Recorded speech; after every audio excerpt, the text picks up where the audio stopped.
Recent insecurity challenges in southern Kaduna, northwest Nigeria have become a source of worry for most groups, organizations, and indigents from the area. This is why these parliamentarians from the region came to press to express their concern. This time, they kept their party differences aside to face a common enemy, which is the persistent killing of indigents of southern Kaduna. Leader of the group, Representative Gideon Gwani, who is also the minority whip in the Nigerian House of Representatives, called on the state government to provide the needed security in the region as the indigents have become prey in their native land.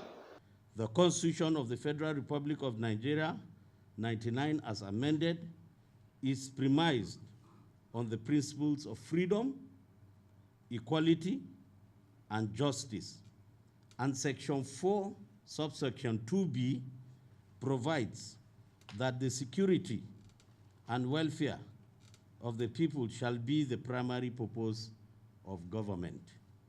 And Section 17, subsection 2b, provides that in furtherance of the social order, the sanctity and dignity of the human person shall be protected and preserved by government.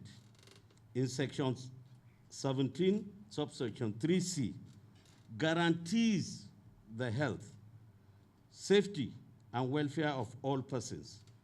Thus, the primary objective of any government in Nigeria is to preserve the life and property of its citizenry, no matter their ethnic, religious, or ideological differences. The inability of any government to secure the lives and property of its citizens or ensure their welfare implies failure of government. It is no longer news that the people of southern Kaduna have become prey in their fatherland. They have consistently been invaded, slaughtered in cold blood, raped, killed, and their properties destroyed and pillaged in public glare. With little success in investigating and apprehending the perpetrators of the said attacks. As honorary members representing the people in southern Kaduna, we have identified that 1, herdsmen and farmer clashes. 2, forceful land grabbing by non-natives of southern Kaduna. 3, reprisal attacks. 4, banditry. And 5, criminality. These are some of the major causes of the killings and hostility in southern Kaduna. These problems can only be solved if the rule of law is allowed to take its full course. Rule of law entails adherence to the principles of supremacy of the law over all citizens and subjects in Nigeria, equality of all citizens and subjects before the law.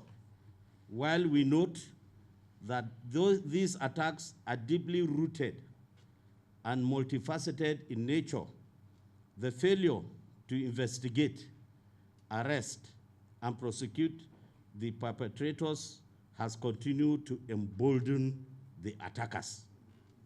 In these difficult times, statements by people in authority should serve to heal and unite the people, rather than inflaming passion and justifying the heinous acts.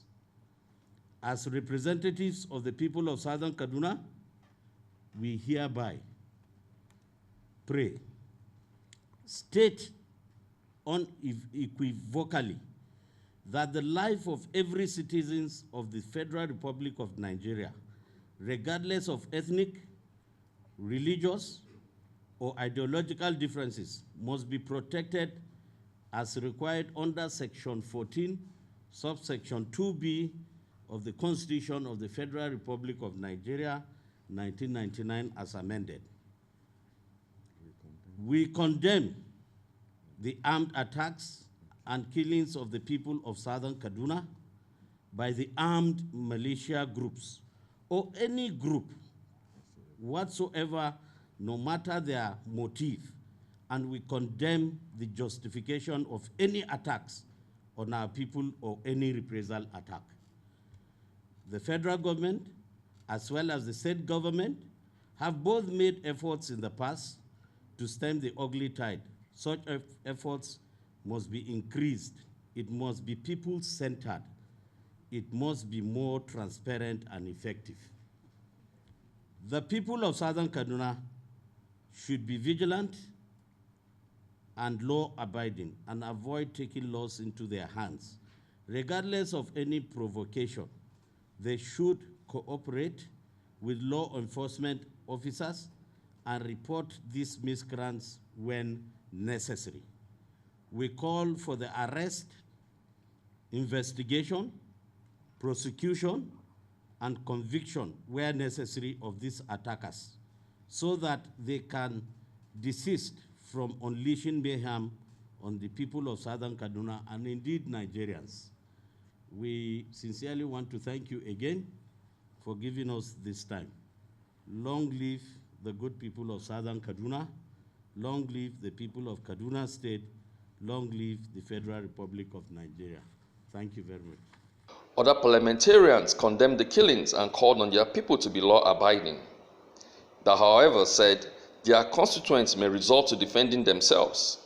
We must thank especially the soldiers, for the efforts, But for the soldiers, I think the situation, that is a military deployed, the situation would have been, worst. But you see, logistically, you need to be on the ground to understand the nature of this crisis. The soldiers have their limitations because information is passed to the commander that, look, we suspect there's going to be an invasion on point A.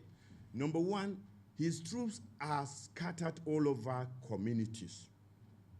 So he cannot, to mobilize them, he needs to recall them from wherever they have been deployed to have, a moving force that could address a point. That is a challenge. This is a situation. The one that happened in my community, I want to illustrate, so that when we are talking about the security men, we should also understand the challenges they have. An attack was launched as early as 6:30 in the evening. It took almost 2 hours before the soldiers could come. And by the time they came in, it was dark. So they were in a fix because they wouldn't know, who is over there. Is it one of their men? Is it a member of the community that is trying to fend for himself? Or is it the invader? So these people do whatever they want to do, and they melt out into the dark and into the forest. The situation in southern Kaduna is, has taken a pattern that is predictable. And we are saying, as a government, we must have the capacity. If A and B have a quarrel, they should settle that quarrel either through the rule of law, going to court, going to the police, and let the police prosecute. But the situation where you avoid that, civilized channel of settling group, and you go, and there is a militia. Nobody can deny that. We have militias.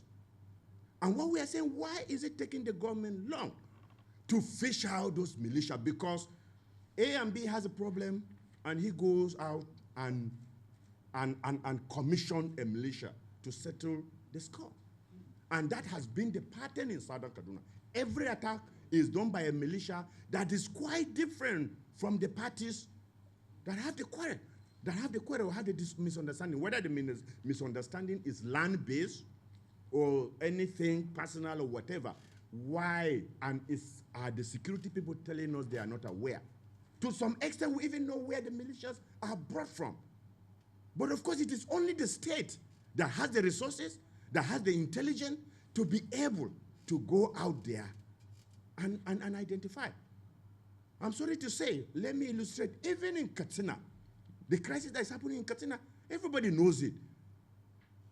there's a problem in a community, they have a militia arm. There are a group of people in this country that have perhaps organized and are financing militia arm to set a score outside of the rule of law established by our constitution. And we are saying we cannot continue to close our eye to these facts because it is at the root of the crisis. Because there's no place where you have human settlement or where two people exist that they will not have differences. But that is why we are civilized people. There is a channel through which you can settle, any differences. Anything other than, the pursuit, and the adherence to the rule of law, I think the state should frown at it. Thank you. We also have military formations in Kachia. Those formations also aid in the deployment of military personnel across southern Kaduna. Also in Plateau State, we have Operation Safe Haven, which is close to southern Kaduna because we border Plateau as well. So security men are also deployed from those locations. I'll allow the minority whip to answer. We are calling the government to arise and do the needful immediately. I want to ask you, sir, what's your name, sir? Tony, do you have a generator? Did government ask you to buy a generator? Good. Why did you buy a generator? Self-help. That's why government need to rise up to protect life and property. If killings continue, you wouldn't need to preach to the people to defend themselves. You don't need to tell them. They will rise up. Nobody told you to buy a generator. You bought it. And nobody will tell you to make a road to your house. You will do that, even if that is the responsibility of government. So that's why we are calling on government to rise up immediately and do the needful before there will be break of law and order. Thank you. At the time of this report, no arrests have been made as the state government have enforced curfew in the affected local government areas to foster security of lives and property. Emmanuel Onu, News 24 International.